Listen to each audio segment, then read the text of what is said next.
Saúdo a igreja com a paz do Senhor. É difícil, né? Ouvir isso aí, não ir para lá.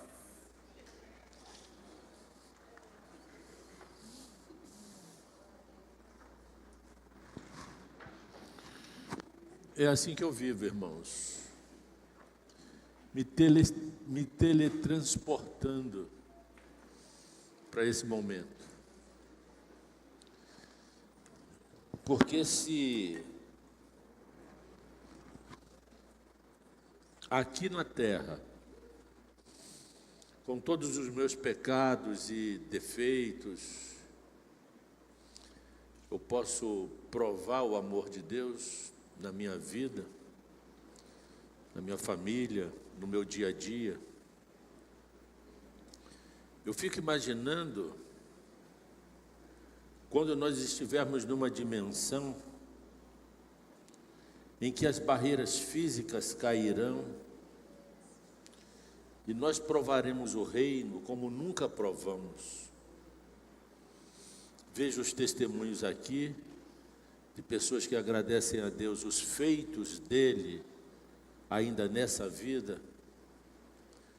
Aí eu não imagino, eu não somente imagino, eu me teletransporto, como se já estivesse vivendo esse momento. Você já pensou falar com Abraão?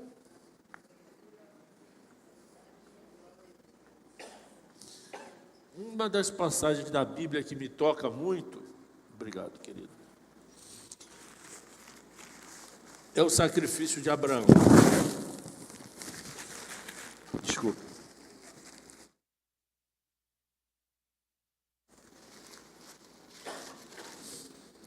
Às vezes a igreja não entende que o sacrifício que Abraão fez foi de Isaac e não do cabrito que estava enganchado. O sacrifício de Abraão durou 3 dias. E ele não precisava matar Isaac para que o sacrifício fosse aceito. Lá no Gênesis 23, Jesus falando com ele, ainda em espírito, disse: Abraão, não precisa matar mais o rapaz, porque agora sei que amas a Deus, porque tu não me negaste o teu filho, o teu único filho. Quem não negou é porque já havia entregue. E a entrega daquele velhinho começou quando Deus pediu Isaac, há 3 dias atrás, lá em Berseba. E durante 3 dias aquele homem subiu as montanhas da Judéia, até o lugar onde Isaac se entregou, ele o amarrou, e já para desfechar o golpe final, o Senhor interveio. Jesus Cristo, o anjo do Senhor, e fala com ele: opa, o sacrifício já foi feito. Porque nós temos que ter o entendimento de que as coisas espirituais acontecem primeiro do que no mundo físico. Ele já não precisaria matar Isaac no mundo físico para que o mundo espiritual recebesse o seu sacrifício. O mundo espiritual já havia recebido, o Senhor já havia recebido o sacrifício daquele homem que não recalcitrou, que não titubeou, que não retrocedeu ao receber o pedido do filho. O levou. Já pensou um homem daquela idade, 3 dias com aquilo no coração? Vou matar o meu amado. É o mesmo sentimento do nosso Pai Celestial com relação a Cristo. Por isso que a Bíblia diz que a Deus agradou moer Jesus.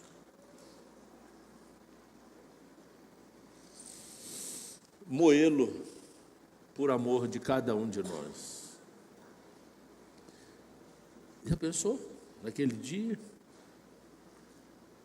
nós vermos Abraão, não para adorá-lo, mas para entender a sua fé, a sua obediência. Por que a Bíblia chama ele de amigo de Deus? Eu fico pensando, com todas as dificuldades físicas pelas quais passei na minha vida, já nasci doente do coração. Uma enfermidade que só me garantia 5 anos de vida. Meu coração era defeituoso, eu tinha 4 malformações no músculo cardíaco. Uma enfermidade chamada de sangue azul, porque o sangue arterial se misturava com o venoso. E eu tinha uma tetralogia de Fallot, era o nome da cirurgia, que lá nos Estados Unidos, em New Hampshire, começaram a desenvolver a técnica cirúrgica. E essa técnica cirúrgica foi praticamente elaborada por um carpinteiro que nem médico era, que ajudou o Dr. Bleilo, que ajudou a ele a construir a técnica da cirurgia das crianças que tinham essa enfermidade, que morriam aos 5 anos asfixiadas com o sangue venoso. Esse homem foi laureado com o título doutor honoris causa no final da vida, e tem um filme que fala dessa cirurgia, chama-se Quase Deuses, filme que eu não posso ver, não consigo chegar ao final dele. Aqui no Brasil, eu morava na Chatuba de Mesquita, Baixada Fluminense, um rosto perdido na multidão de um país do terceiro mundo, não teria a mínima chance de sobreviver. Mas eu não teria a mínima chance na lógica humana, mas Deus tinha propósito na minha vida.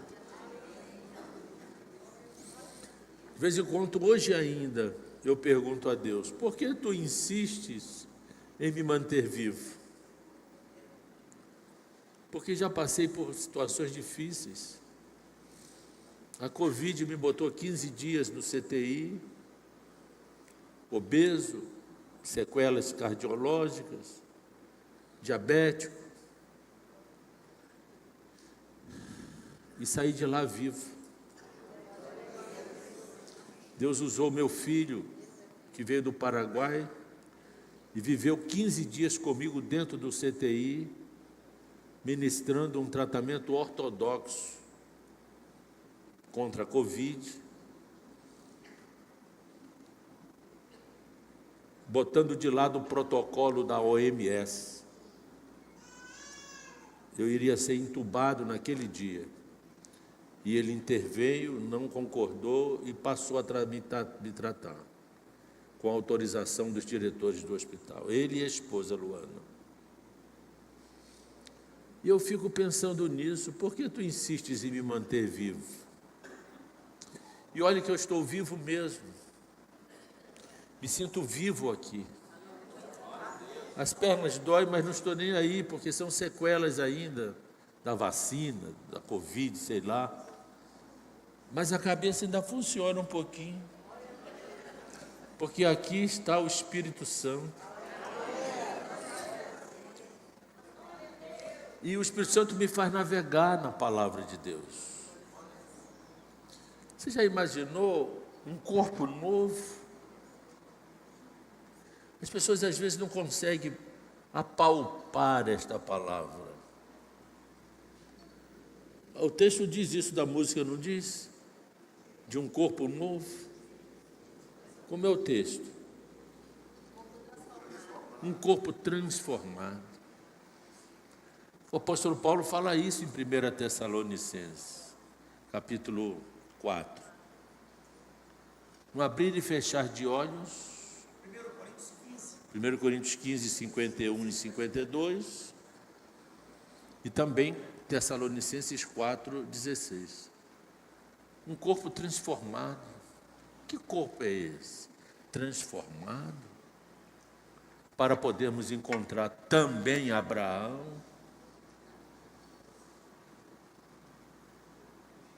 encontrar o meu rei, o nosso rei, olhar para ele. Isso só vai ser viável e possível com o nosso corpo transformado. Porque não será, a princípio, na terra, será nas alturas, nos ares, nos céus, onde nos encontraremos com ele. E não existe nave espacial que nos leve a esse lugar. Nem o Elon Musk já inventou, nem a NASA. Qual nave espacial que levou o Senhor para a destra do Pai? É a mesma nave espacial que irá nos transportar. Nenhuma. É o nosso próprio corpo transformado, que terá capacidade física e quântica de ir aos ares, sem usar equipamentos, sem propulsão atômica, sem nada. Apenas o nosso corpo transformado. Aí eu fico imaginando e vou para lá na minha imaginação ou no meu sonho.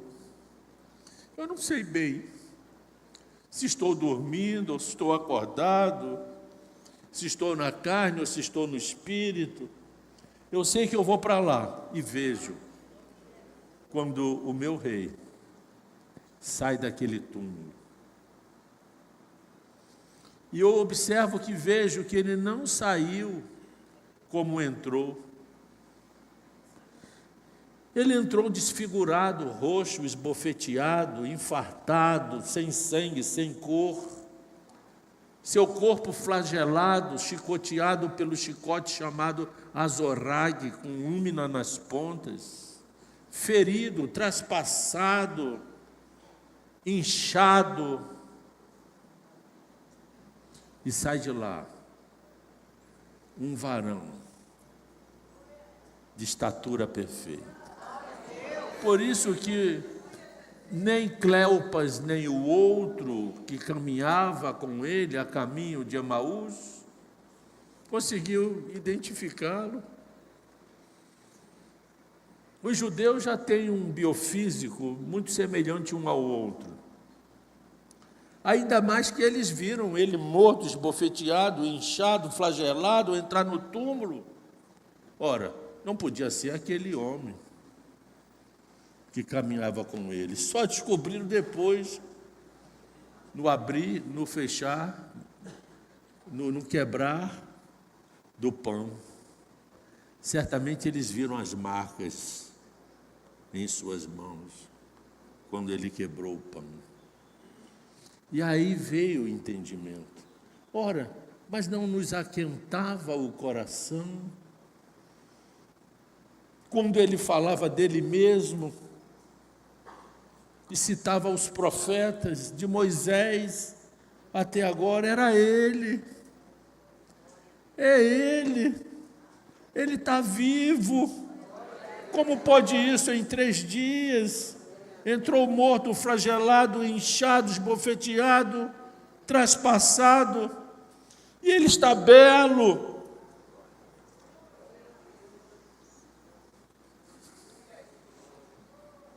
Que corpo é esse? Que saiu diferente de que quando entrou no túmulo de José de Arimateia. Que corpo é esse? Eu vos digo nessa manhã, amados irmãos, é o corpo matriz do meu corpo. Ele é a matriz.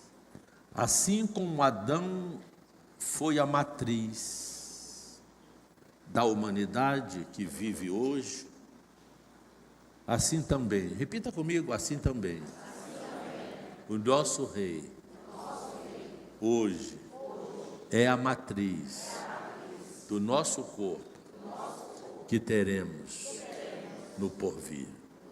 Quantos querem um corpo desse? Um corpo sem chagas, sem doenças. Um corpo que será corpo, porque a engenharia do corpo humano é o top da criação do Pai. Não existe criação como a do homem, do ser humano. Por isso que o Salmo 8 diz que nós somos a coroa da criação. E por isso que o próprio Deus quis ser como um de nós e se fez um de nós. E agora com o corpo glorificado reina, diga reina. E muito em breve, nesses dias, voltará.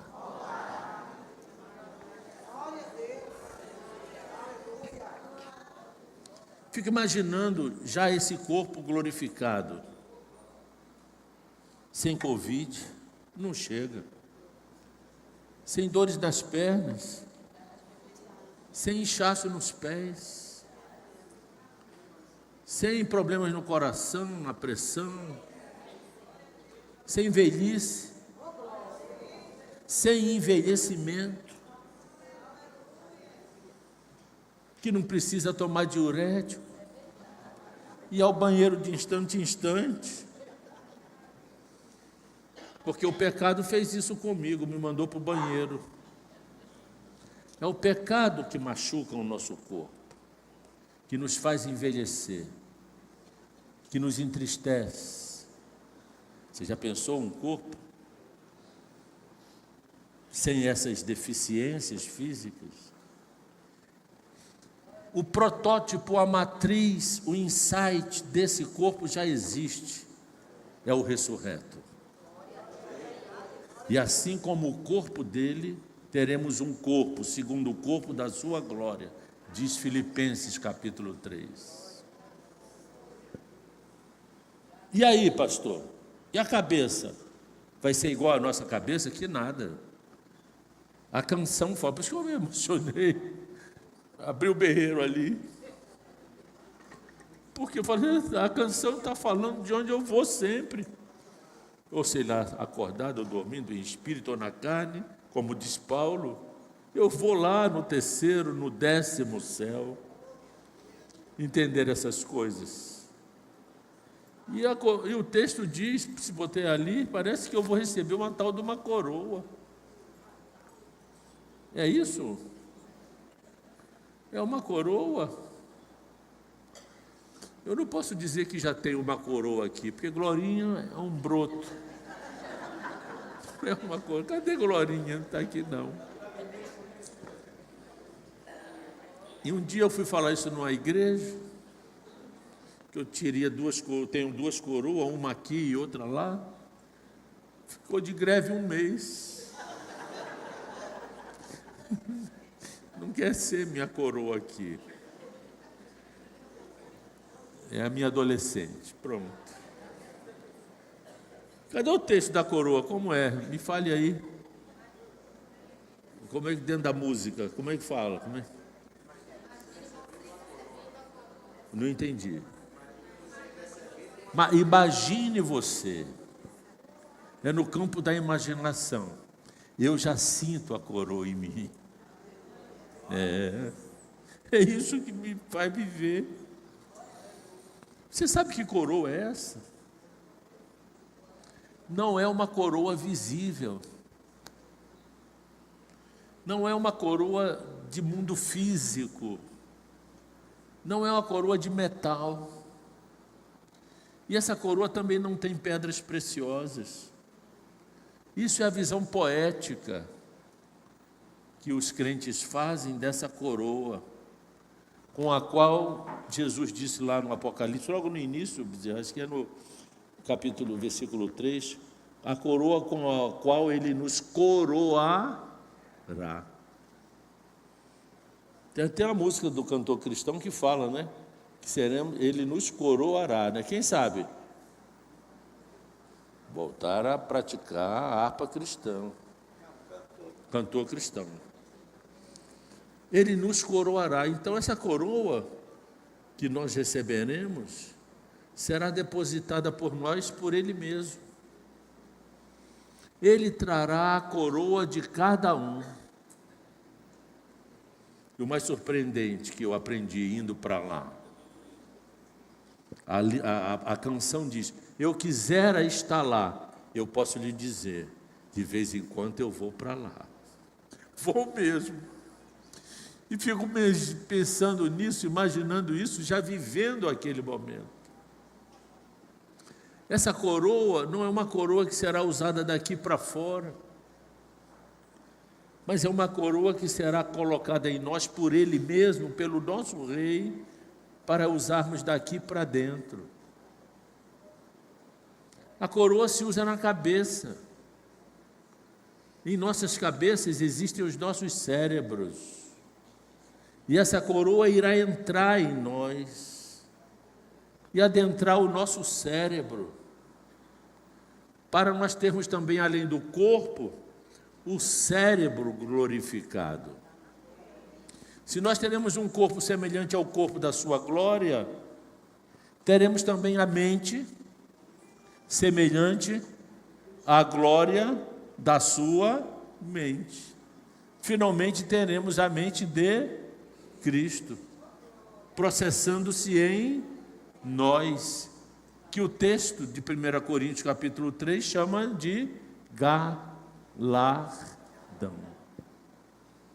Está aí o mistério do galardão, a coroa com a qual Ele nos coroará, que é, na verdade, a transmutação do ser dele, do pensamento dele, à semelhança dele em nós. Só assim, diga, só assim, se cumprirá, se poderá cumprir Apocalipse, capítulo 20, versos 4, e só assim, depois que eu receber dele, em meu cérebro, como coroa de glória, a natureza dele, para me assentar nos tronos que João viu. E julgar.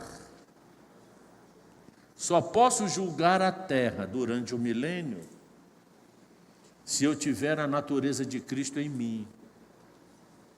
Definitivamente agirei com justiça. Hoje a igreja não pode julgar a terra. Por isso que o texto diz: não julgueis uns aos outros, para que não sejais.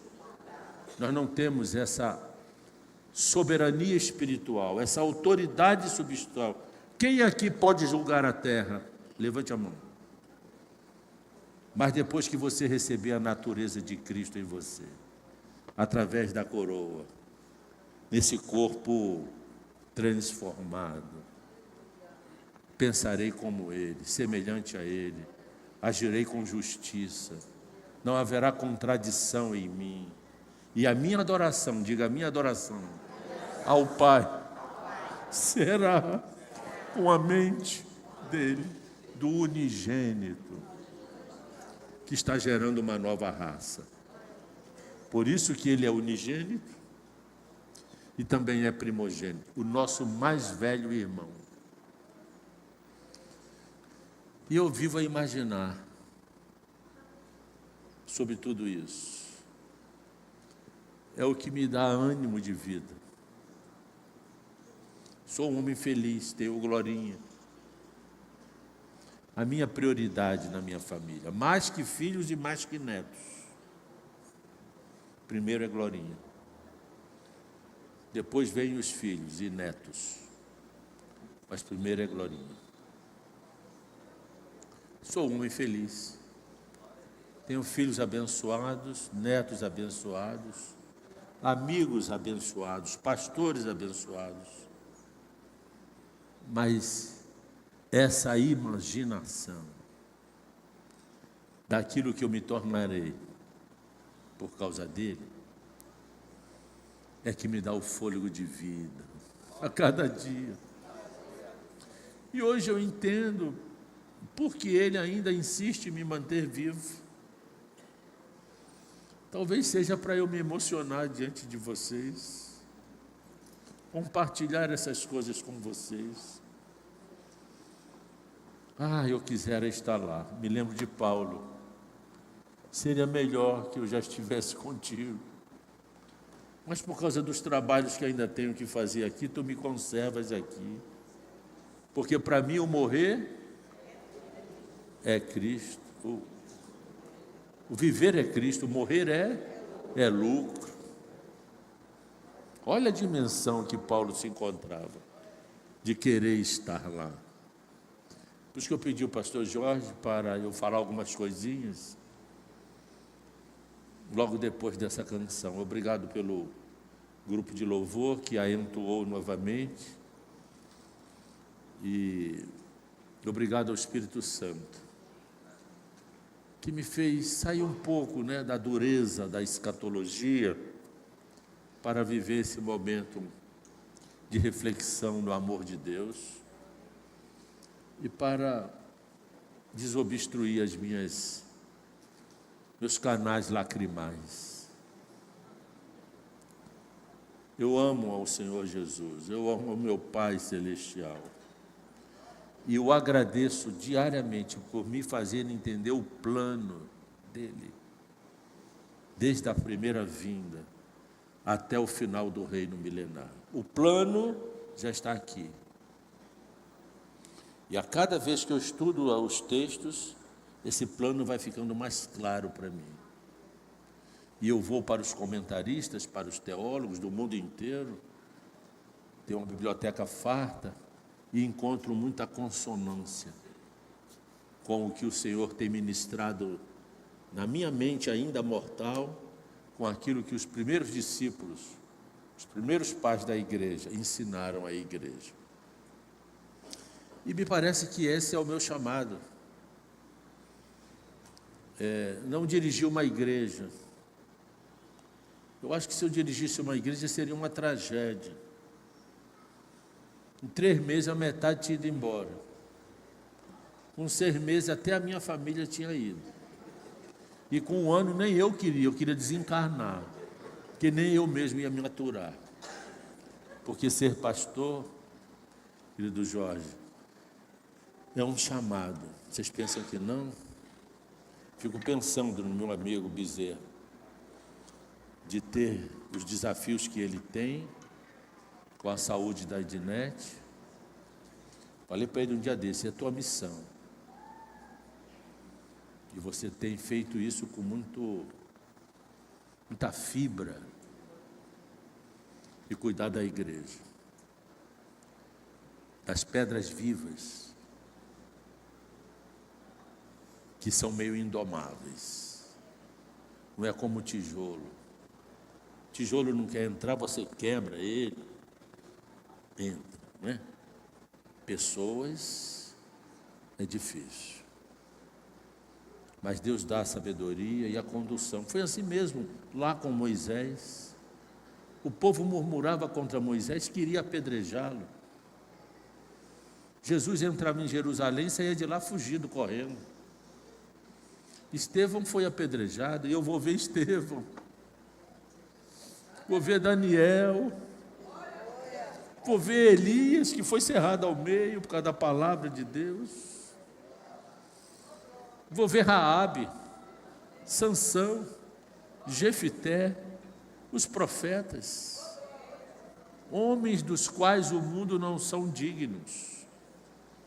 Mas a Bíblia diz que eles sem nós não podem ser aperfeiçoados, porque aprove a Deus algo superior a nosso respeito. Hebreus capítulo 11, a partir do versos 30. Algo superior a nosso respeito. um ministério de habitação do Espírito Santo em nós, o que eles não experimentaram. E veremos todos esses nossos irmãos. Quem quer conhecer Isaac? Irá conhecer. E Jacó? Rebeca? Lia ou Leia? Qual personagem da Bíblia que você quer conhecer? Paulo. A pessoa, um bate-papo com Paulo, meu Deus, com Gamaliel, hein? Escolha aí alguém que você quer ter uma audiência. Não é? Barnabé? Débora? É a Eva.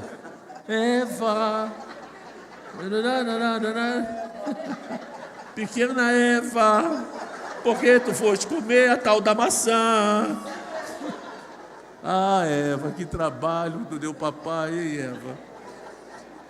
Mas é abençoada. Maria, meu Deus, você já pensou conhecer Maria? É uma glória conhecer Maria. Fala em glória, nós não vamos para a glória, é a glória que vem em nós. Aprender isso. Ah, Maria. Já pensou Maria dando de mamar a Jesus? Eu estou lá vendo. Já pensou Maria limpando as fraldas do Criador do mundo? Já pensou Maria ensinando os primeiros passos a Jesus? Não é à toa que é a mais bem-aventurada entre as mulheres. Vou conhecê-la. E quando eu estiver com Marta, vou pedir, Marta, vai fazer um feijão.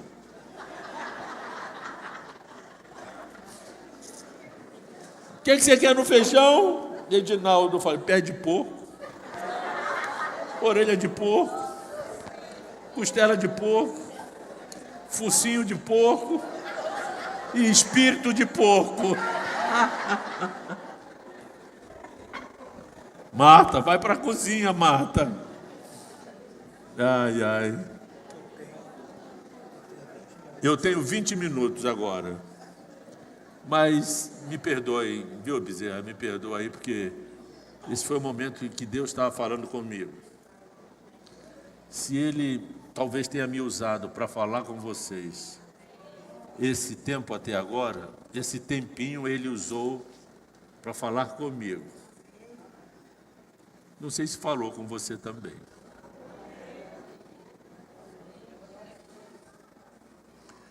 Está lá. Quem é este que vem do deserto? Esse estudo está aqui. Trata-se da campanha do Armagedon. O Armagedon não é uma batalha nem uma guerra. É uma campanha bélico-militar da geopolítica sobre a volta de Jesus. Eu quero dizer a essa igreja que o Armagedon já está pronto. A última guerra, nesse tempo, já está geopoliticamente montada. É isso que a igreja precisa compreender. Ah, o Armagedon, a volta de Cristo, isso não vai acontecer de uma hora para outra sem um preparo.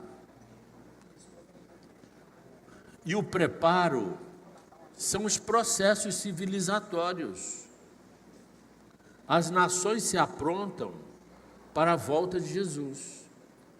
Elas se aprontam em várias áreas. Por exemplo, o Senhor só pode voltar, claro que Ele pode voltar a hora que Ele quiser, Ele tem uma soberania, mas do ponto de vista do plano bíblico, Ele volta quando Israel estiver pronto para recebê-lo. Hoje Israel já se aprontou praticamente. As profecias que falam do aprontamento de Israel começam no final do século XIX, andam todo o século XX, 100 anos, e hoje a cidade está lá Jerusalém está lá, que era uma condição sine qua non da volta de Cristo. Jerusalém tem que estar debaixo do domínio político-administrativo de Israel, e está. Isso com a Guerra dos 6 Dias, em 1967. Jerusalém veio para Israel, está lá, é a capital de Israel. Embora Tel Aviv seja a capital financeira, Jerusalém é a capital espiritual, porque Jerusalém é uma cidade que Deus escolheu para Jesus reinar dali. Não foi o homem que escolheu. Não foi a ONU, simplesmente, que em 1947, presidido por Oswaldo Aranha, devolveu a terra a Israel. Isso é a movimentação dos homens em função da soberania de Deus. É Deus no controle da história. E é uma das condições, é por isso que o tema desse congresso é que somos a geração do acelerado cumprimento das profecias, porque essas profecias estão se cumprindo em nossa época. Então as nações se preparam na história, as nações se preparam na antropologia para cumprir aquele texto que Jesus falou, da similitude dos dias de Noé e dos dias de Ló. Assim como nos dias de Noé, assim como nos dias de Ló, serão os dias, culturalmente falando, da minha volta à terra. Sociedade líquida, etérea, hedonista, cada um por si, todo mundo pensando no seu próprio umbigo. Cada um pensando no seu próprio umbigo.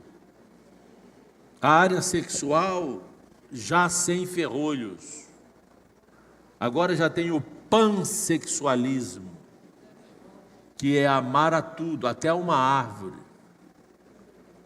Eu vejo lá uns malucos agarrados com árvores, fazendo sexo com árvores. Uma loucura.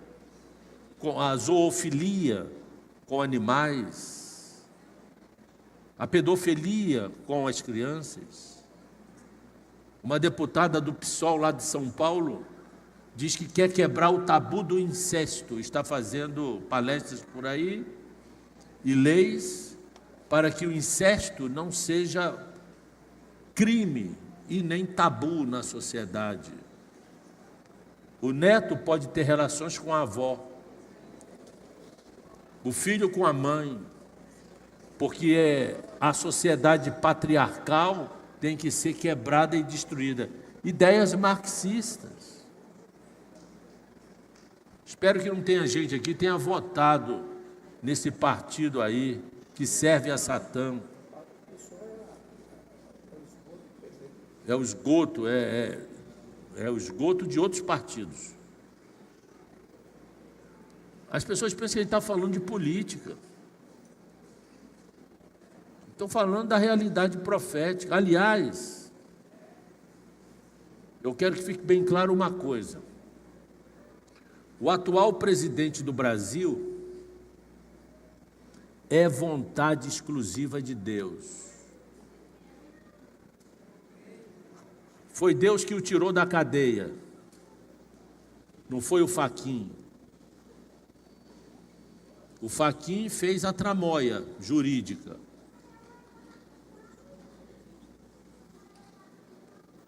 Mas a vontade soberana foi de Deus. Foi Deus que o tirou da prisão. Foi Deus que levantou esses homens como juízes da Suprema Corte do Brasil, para eles agirem de acordo com a vontade de Deus, mesmo que seja tirania. Porque nada vai frear as profecias. Tem muitos crentes no Brasil que pensam que foi Satanás, o terreiro da Umbanda, porque ele foi lá tomar passe, que botou ele lá. Não foi não, foi Papai do Céu, que garantiu o governo dele e que botou o Bolsonaro de pijama em casa, beijando a Michele. O Bolsonaro, assim como Donald Trump, não podia governar mais nem esse país, nem os Estados Unidos. Porque a pauta desse momento, onde o governo mundial único está se estruturando definitivamente, não pode ser a pauta Deus, pátria, família e liberdade. Não pode ser essa pauta. E eu falei isso antes deles perderem as eleições. Eu anunciei, não que eu seja da bola do cristal, não, porque a minha percepção mostra que o tempo é esse. E as nações da terra têm que estar lendo na cartilha do comunismo, do marxismo. E isso está acontecendo. Todo o alinhamento que o governo brasileiro da atualidade, e eu mostrei isso aqui ontem, está tendo com a Agenda 2030, é vontade do Altíssimo. Toda a humanidade vai pagar caro, porque as nações da Europa também estão alinhadas. As nações da América Latina, do Mercosul, todas alinhadas a esta agenda. Mas chegará o tempo, vamos falar agora de tempo bom. Quem quer que eu fale tempo bom nos 10, 15 minutos que faltam? Ou quer que eu continue naquilo que vai vir, que é dramático? Tempo bom, né? Quem é este que vem do deserto? Eu expliquei no início, por que ele vem do deserto? Ele não vem primeiro em Jerusalém, lá no Monte das Oliveiras, porque no deserto ele tem missões a cumprir. Primeiro, ele começa a matança por lá. Os soldados do anticristo estão lá, querendo matar o remanescente fiel de Israel. Ele chega e detona um massacre, fenômenos climáticos, uns soldados matando os seus próprios amigos, fogo amigo, está na Bíblia isso, uns matarão uns aos outros. E depois ele convoca os abutres, os urubus, as corujas, as águias carniceiras. Diz, está aí um grande banquete, nutrem-se. Está na Bíblia e está nesse livro aqui. Ó. E depois, outro objetivo da volta dele pelo deserto, é que aqueles judeus que fugiram de Jerusalém, fugidos dele, do anticristo, olharão para ele e se converterão. Ali a conversão nacional de Israel, para entrar no milênio como uma nação superintendente do reino milenar. O plano se encaixa, as profecias parecem que estão desenhadas, e estão. Olha isso, quem é este que vem do deserto? Essa menininha aí é Gigi, minha netinha amada, vai fazer 15 anos. Aqui ela tinha 4. Lembra de Gigi? Minha florzinha, linda, crente, louva ao Senhor. Quando Yeshua retornar à terra, não volta para encontrar a igreja. Ele volta com ela. Com ela quem? Porque antes ela já subiu. E ele já volta lá pelo deserto. E não vai precisar da igreja para fazer o massacre, não. Isaías 63 diz que ele fará isso sozinho. Porque ele mexe com os mundos, com as partículas, com o fogo, com o atômico. Imagina. E a Bíblia diz que ele vem na plenitude da sua força. Vem como um leão. São inúmeros os propósitos da sua vinda. Porque as pessoas falam da vinda de Deus, de Jesus, como se nós fôssemos para o céu e acabou. Não é assim. Ainda tem o milênio, que é o 7º dia da semana criada por Deus. Até agora só vivemos 6. O 7º é o milênio. Eu bato nessa tecla para entrar. Vamos lá. Quais são os propósitos? Agora você vai se surpreender. Olha isso, e com esse texto eu já encerro a minha participação nessa manhã. Eis aí está. Eis aí está. Dá para ler? Dá.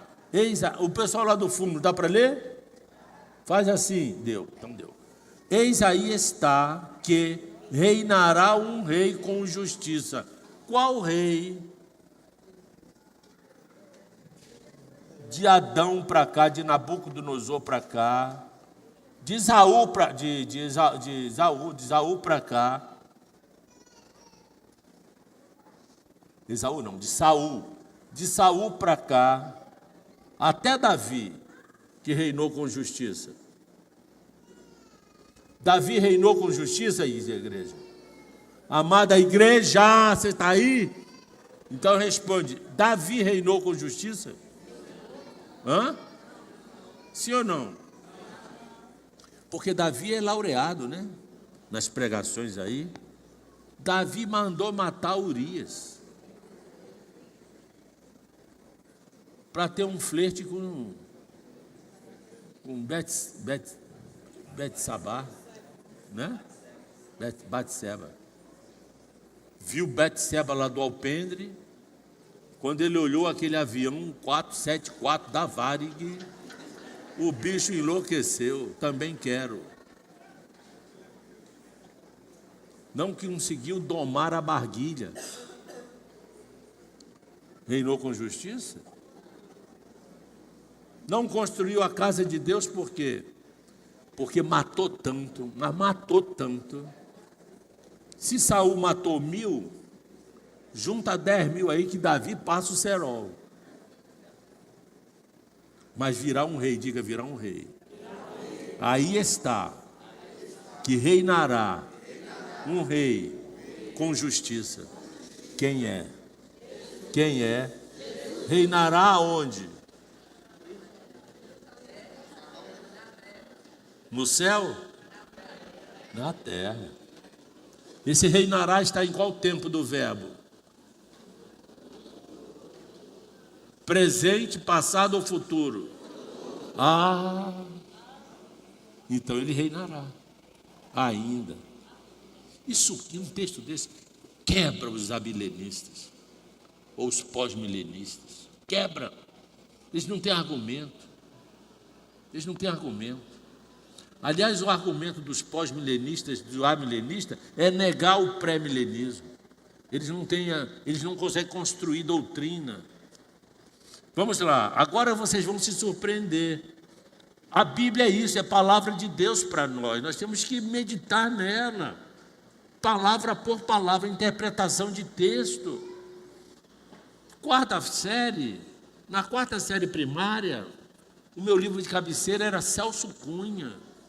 E 2 palmatórias atrás da porta. E eu era doente do coração, mas levei muito bolo de palmatória. Alguém sabe o que é palmatória? Alguém sabe? Os mais velhos sabem. Hoje tem lei de abuso contra criança e adolescente. Por isso lá em casa eu não bato com palmatória, é com vara mesmo.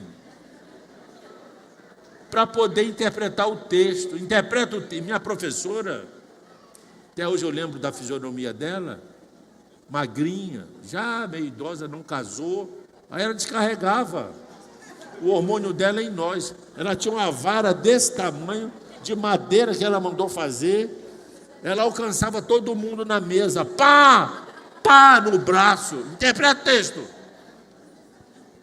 O outro livro era Ari Quintela, matemática, noção de conjunto e não sei o que, dízimo e tal. Por que eu vou usar isso?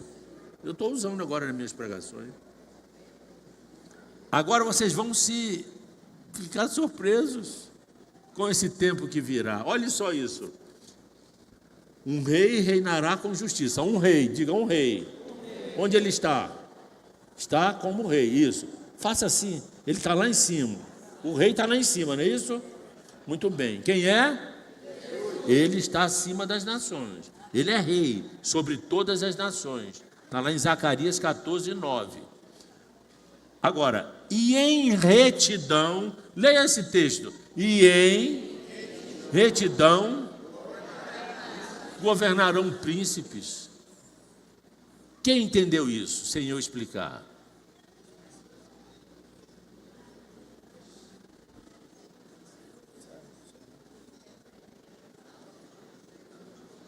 Quem são os príncipes? Governantes das nações.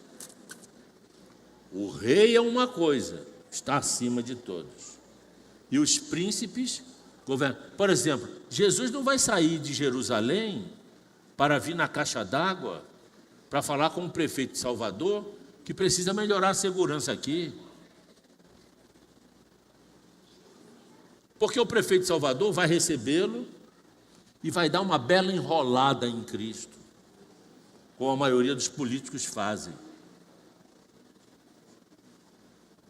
Ou não? Mas lá no milênio, se for o prefeito de Salvador, Jesus não vai nem precisar sair de lá de Jerusalém para falar com ele. Ele já vai governar em retidão. Meu Deus, já pensou a política mudar?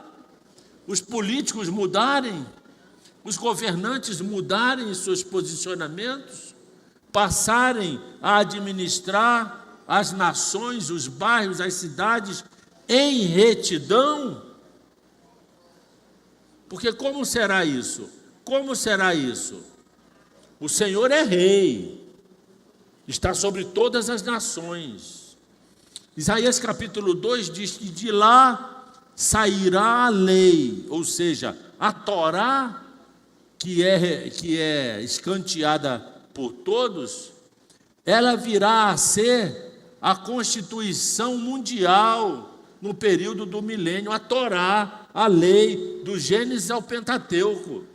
Os homens aprenderão a Torá, os 613 mitzvot, os mandamentos, os ensinamentos da Torá, isso no período do milênio. E diz que de Jerusalém descerá a palavra do Senhor. Isso no período do milênio. Por exemplo, quanto às cidades, terão governantes. Haverá desenvolvimento econômico. Haverá geração de crianças, procriação. Haverá sexo entre homem e mulher fora da igreja, glorificada. A igreja já não precisa mais disso. A igreja já está com a sua mente completa.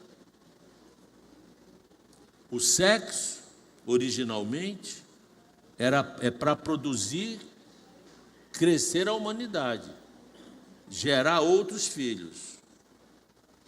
É porque se o sexo fosse nu e cru, apenas para gerar filhos, não haveria tantos filhos, porque o homem não procuraria a mulher, nem a mulher deixaria ser invadida pelo homem.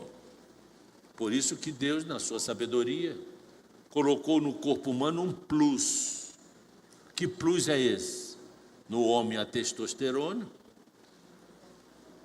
e na mulher um pouquinho de testosterona, mas também os hormônios, que desenvolve o psicossomático de um atrair o outro, para que haja conjunção carnal e seja gerado filho. Porque se não fosse isso, não haveria cópula entre homem e mulher, porque é um ato animalesco. Aí Deus colocou esse plus genial, para que haja então a multiplicação. Crescei-vos e multiplicai-vos. Então, uma vez glorificados, com corpos glorificados, com a mente curada e sanada, nós não precisamos desse prazer biológico do sexo. Então não haverá sexo entre os glorificados, que estarão vivendo no milênio. Mas as não glorificadas são pessoas normais. Então diz que terá crescimento, desenvolvimento econômico. O livro Escatom, inclusive uma longevidade muito grande. Uma longevidade. Morrer com 100 anos é morrer jovem. As folhas, porque toda a cura para o homem está na natureza. Os laboratórios foram mais vivaldinos, manipulam os sais, sintetizam as proteínas para gerar os remédios. Mas tudo está na natureza. Por exemplo, Glorinha faz chás da natureza e a gente melhora lá. Ela coloca dente de rato, coelho de cobra, pé de coelho, Glorinha faz um caldeirão, ela tem um caldeirão, uma pá desse tamanho e uma vassoura atrás da porta. De vez em quando, ela fala, estou precisando de vassoura. Aí eu falei, você vai viajar? Rapaz, ela falou, não, de duas, uma para mim e uma para tua mãe. Aí eu falei assim, mamãe já viajou, Glorinha. Aí ela falou, se tu não parar com essa besteira, tu é que vai atrás dela. Eu falei assim, agora não. Cada um servirá de esconderijo contra o vento, de refúgio contra a tempestade, de torrentes de águas em lugares secos e de sombra de grande rocha em terra sedenta. Isso no milênio. Isso aqui, o restante do versículo, é a solidariedade que vai ter entre as pessoas. E com essa palavra eu encerro esta manhã. Se lá no milênio a palavra diz que cada um sirva de refúgio para o outro, isso quer dizer o quê? De apoio, de amor, de suporte. Não é de suportar, não, é de suporte de base. Por que nós não trazemos essa realidade para o dia a dia hoje na igreja? Tem muitos crentes feridos de alma na igreja. Muitos crentes que estão com zanga de pastores, zanga de irmãos, às vezes por motivos bestas, às vezes, mas começam a nutrir este dissabor entre um e outro. E no domingo de ceia está aí tomando o cálice. Querida igreja, esse tempo já não é mais necessário para essa época. Nós temos que entender que nós estamos em guerra espiritual. Nós estamos em guerra. E os inimigos estão lá fora. E que nem podemos tratar como inimigos que estão lá fora, quanto mais os daqui de dentro. Se nós temos que tratar com o amor os que estão lá fora, para ganhá-los para Cristo, como é que nós teremos dissabores aqui entre nós? Tem determinados crentes por aí que estão fazendo discurso contra a igreja.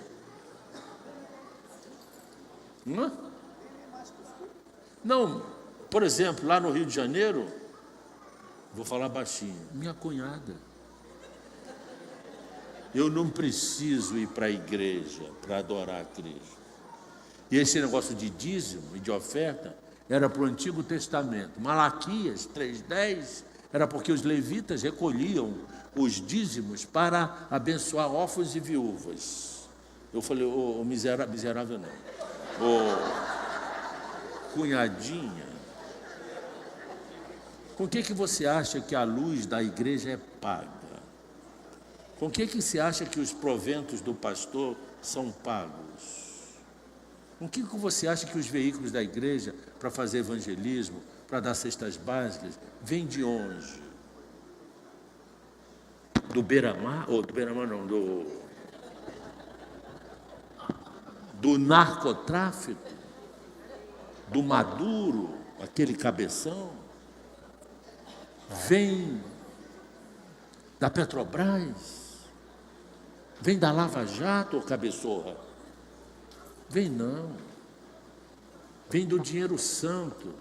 Se o dízimo já não é se aplicar à igreja, não dê 10% só não, dê 20%. Se você é contra o dízimo, não tem problema, não tem uma solução para você. Dê 20% do teu salário. Doutrina de demônio. Com que você acha que a agência do reino de Deus abre essas portas em meio a uma sociedade altamente capitalista, se não for pelo dinheiro de vocês que são abençoados, que têm a visão do reino, para que o evangelho seja proclamado a partir dessa agência? Eu vejo aqui, eu estou aqui há 10 anos, ou há 11, né? Não sei como é que vocês me aguentam, mas eu tenho visto o crescimento dessa igreja, em todos os aspectos, até na beleza. Saiu dali um símbolo esotérico da frente da igreja, para entrar uma belezura daquela. Faz bem chegar ali e olhar, ou não? Estava lá na casa da Tatiana, em Lauro de Freitas, de Vilas do Atlântico, Passando uns dias depois para vir para cá, quem vai lá me buscar? Uma van. Olha, quando eu entrei naquela van, falei para Pedro: cadê Pedro? Cadê Pedro? Veio não, né? Malandrão, depois eu quero uma conversa. Pedro, toca para o Rio, quero ir lá ver minhas netinhas. Deu vontade de ir para o Rio naquela van. Os trabalhos sociais que essa igreja está fazendo, os desafios que a cabecinha grande desse homem, parece cearense, parece que está vindo aí um centro poliesportivo para trazer os jovens, porque o mundo é sedutor e não tem empresa mais fácil do que os jovens. Se você conseguir prender os jovens aqui dentro, nesse poli não sei das quantas, mas fazer esporte, gastar energia, orientar os jovens para se preservarem sexualmente. O hormônio está gritando, meu filho, vai jogar futebol de salão. É isso mesmo. E os pais ficam mais descansados, porque a escola secular, a escola pública, está catequizando a juventude no Brasil e no mundo. Tive com o Tiago lá de Vilas do Atlântico, ele falou assim: Edinaldo, optei a escola dentro de casa, como é que chama? A escola do lá, que o próprio pai... Homeschool. Optei pelo homeschool para minhas crianças. Sou eu e a minha mulher que dá aula para eles. Tirei da escola. É uma lavagem cerebral nas crianças. Lavagem cerebral nas crianças. A partir de 4, 5, 6 anos, das escolas públicas. Oi? Porque a orientação educacional vem do MEC. E as particulares têm que também seguir o caminho. Sabe o que eles estão ensinando nessas escolas? Que as crianças não é A nem B, é um objeto em construção. É um construtor social. Olha os descaramentos, a hipocrisia desses filósofos que estão comandando o MEC nesse governo de esquerda, que muitos crentes votaram. Vota aí, faz lá o H, o L, sei lá, diabo o quê. Vai. Tá certo. Vota lá, tem que votar mesmo, porque ele foi eleito graças à vontade de Deus, com a ajuda de muita crentaiada. Muitos pastores líderes que foram defender a ideologia de gênero, foram defender a escola de gênero, foram defender o aborto, foram defender a privação de terras, foram defender tirar o nosso dinheiro através do BNDES e entregar à Argentina, à Bolívia e a essas nações aí de ditadores. Será que isso é difícil de entender? Será que precisa desenhar? Aí o membro ficou com raiva de mim lá, da primeira de Nilópolis. Eu disse: Naldo, gosto muito de você. Eu falei: quando diz que gosta muito de mim, eu sei que vem bomba. Mas você está não sei o que, não sei o que. Eu falei assim: para trás de mim, raçatão. Eu já respondo assim, porque falta entendimento. Crente não é político, nem precisa. Vote em quem quiser, tenha liberdade, mas saiba o que está fazendo. Não vem dar uma de inocente, não. Porque nem a minha neta de 4 anos, 5 anos é inocente. De vez em quando ela me pega com cada uma que eu falei: é fora do tempo. Ninguém é inocente. Agora, chegará um tempo em que nós conviveremos de maneira pacífica e trazemos esse tempo para nós. Vivamos em paz uns com os outros. Eu vou só dar uma última palavra. Se alguém aqui tem algo contra um irmão qualquer, e eu sei que tem, não porque eu conheça nada, isso é o Espírito que me diz, não é Bezerra nem ninguém, porque lá na minha igreja tem, que irmão tem alguma coisa contra outro. Não deixa o sol se pôr, não. Pega o telefone, Se não quiser falar cara a cara, fulano, eu queria ter uma conversa com você, mas antes, eu quero dizer para você me perdoar. Mesmo que tenha sido ele que tenha te afrontado, você me perdoa, porque eu estou aqui algo dentro do meu coração. Faz isso. Você vai ver o que Deus vai fazer na sua vida. Beijo. Até amanhã. Deus quiser.